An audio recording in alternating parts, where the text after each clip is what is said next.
हाँ तो प्यारे बच्चों, आज पाठ 13 हम पढ़ते हैं, पृष्ठीय क्षेत्रफल और आयतन। नाइन्थ में आपने इससे रिलेटेड बहुत सारी चीज़ें पढ़ी हैं। घन, घनाभ, बेलन, शंकु, गोला, अर्धगोला, ये सारी चीज़ें आपने वहाँ पढ़ी हैं।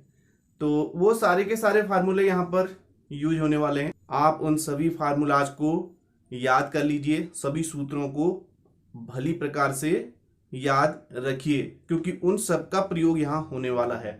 इसके बाद यहाँ पर जो नया होगा, वहाँ आपने क्षेत्रफल और आयतन, इनका क्षेत्रफल और आयतन भी पढ़ा हुआ है। जैसे घनाभ, घन, उनका आपने क्षेत्रफल पढ़ा, उसके बाद आयतन भी पढ़ा। अब यहाँ पर नया क्या है? फिर यहाँ पर नया ये है, जैसे कि आप दैनिक जीवन में देखते हैं, एक तेल का टैंक देखते हैं जो पेट्रोल पंप पर तेल भरने के लिए जाते हैं, तो उसका आकार कैसा होता है? उसका आकार कुछ इस तरह से होता है।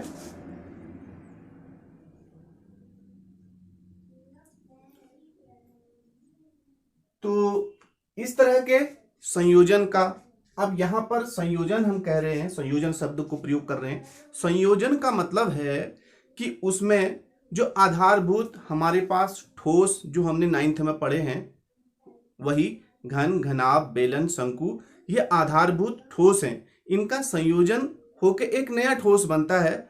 उन संयोजनों का हम यहाँ पर क्षेत्रफल पढ़ेंगे पहले, उसके बाद हम आयतन पढ़ेंगे। तो पहले क्षेत्रफल की बात करते हैं। तो इसका क्षेत्रफल कैसे निकलेगा? अगर ये एक तेल का टैंक है, इसका क्षेत्रफल हम कैसे निकालेंगे? तो इस टैंक का क्षेत्रफल, यही चीज यहाँ पर हर क्वेश्चन में प्रयोग होने वाली है, तो इसको आप समझ लीजिए। टैंक का जो क्षेत्रफल होगा वो कैसे निकाला जाएगा?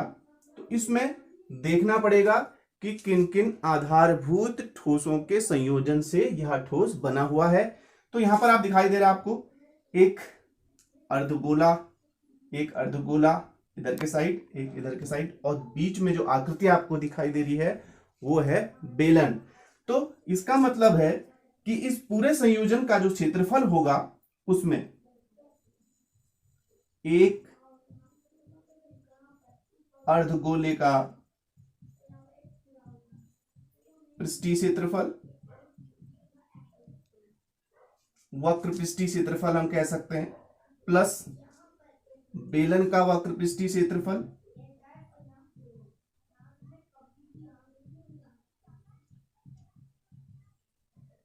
प्लस दूसरे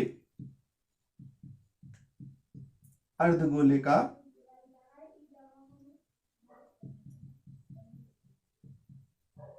वक्र पृष्ठीय क्षेत्रफल। तो इन तीनों को हम जोड़ देंगे।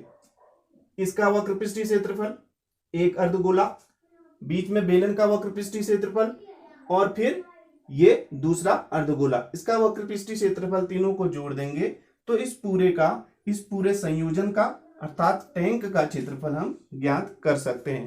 तो यही चीज हमको हर क्वेश्चन में यहां पर यूज करनी है।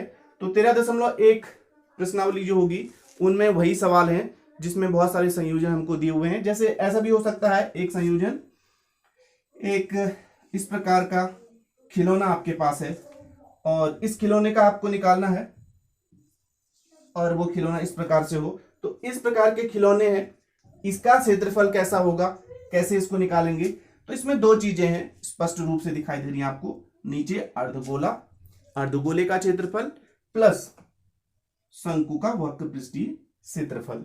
तो ये क्षेत्रफल जो आपने कक्षा 9th में पढ़े हुए हैं, सूत्र वो याद होने चाहिए। तो उन दोनों को अगर हम यहां पर जोड़ देंगे तो इस पूरे खिलौने का क्षेत्रफल हम निकाल लेंगे। तो देख लेते हैं। सबसे पहले आपने पढ़ा वहां घन, थोड़ा क्षेत्रफलों के सूत्रों पर नजर डाल लेते हैं। तो घन का क्षेत्रफल हम यहां पर देखते हैं। घन का क्षेत्रफल क्या होता है? घन जिसके सारे के सारी साइड्स बराबर हैं, वो घन जिसके सबके सब साइड्स बराबर होंगे, उसका क्षेत्रफल 6a² यानी 6 गुणा भुजा का वर्ग। उसके बाद आता है घनाभ, घनाभ का क्षेत्रफल आप जानते हैं 2lb + bh + lh, जहां एल बी एच लंबाई चौड़ाई और ऊंचाई है। उसके बाद घन घनाभ बेलन, बेलन का वक्र पृष्ठीय क्षेत्रफल वो कितना होगा, 2 पाई आर एच होगा।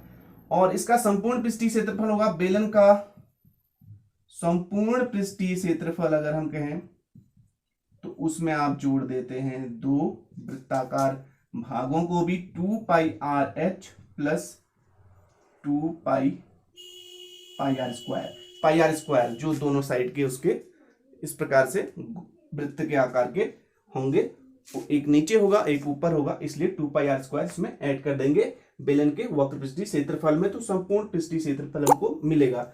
अब शंकु का, यहां पर शंकु का पृष्ठीय क्षेत्रफल आप जानते हैं पाई आर एल होता है। एल ये तिरछी ऊंचाई होती है शंकु की, ये याद रखना है आपको। उसके बाद शंकु के बाद आपके पास है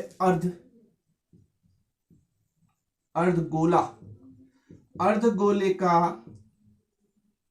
आप वक्र पृष्ठीय क्षेत्रफल करेंगे, वो कितना होगा, अर्धगोले का वक्र पृष्ठीय क्षेत्रफल 2 पाई आर स्क्वायर। और अर्धगोले का ही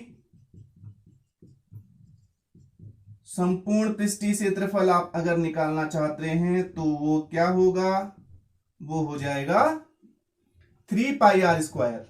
कैसे होगा, क्योंकि उसके ऊपर ये वाला हिस्सा भी जोड़ लेंगे, ये नीचे का हिस्सा ये 2 पाई आर स्क्वायर और एक ऊपर से पाई आर स्क्वायर जुड़ जाएगा 3 पाई स्क्वायर। तो उसके बाद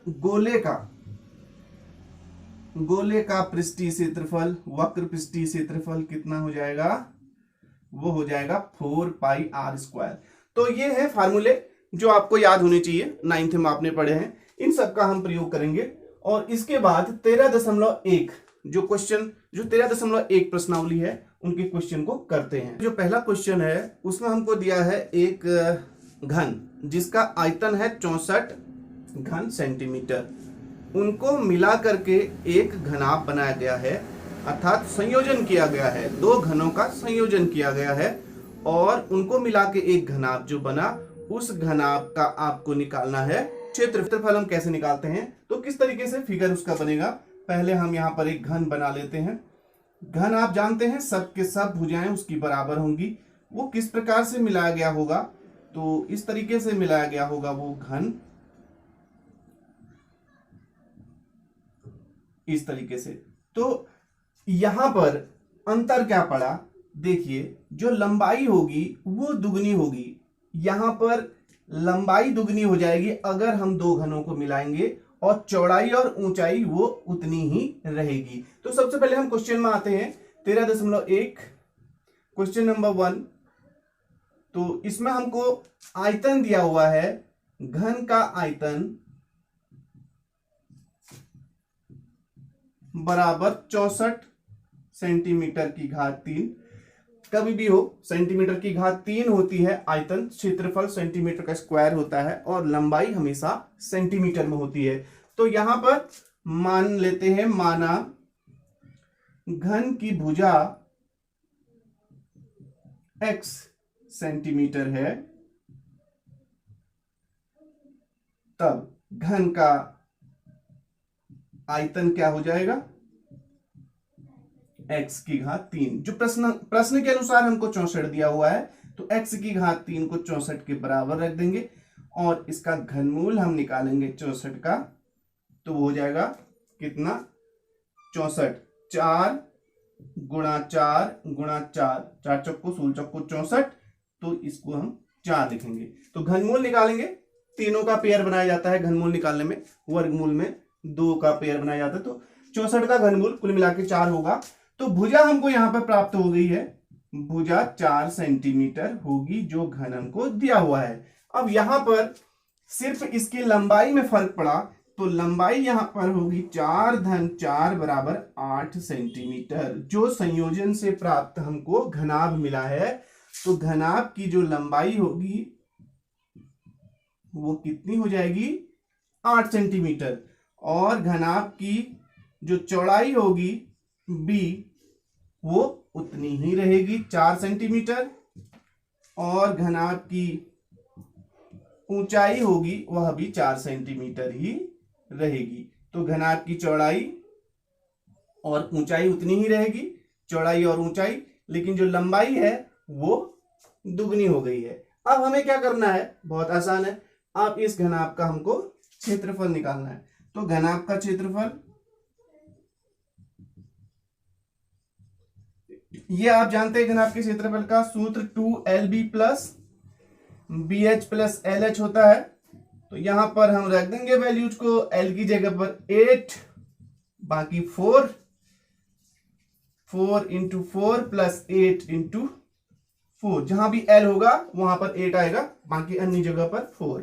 B चौड़ाई विड्थ, H हाइट ऊंचाई, तो L लेंथ 8, 8 इंटू 4 तो ये हो जाएगा 2, 8 चौको 32, 4 चौको 16, चौको 32, तो इन सबको हम जोड़ देंगे तो ये हो जाएगा 2, 4, 6, 4, 10, 3 और 1 4, 5, 6, 7, 8, तो ये हो जाएगा 8 दूना 16, 160 सेंटीमीटर का वर्ग। तो इसका हमने जो क्षेत्रफल निकालना था घनाभ का, वो आएगा 160 सेंटीमीटर का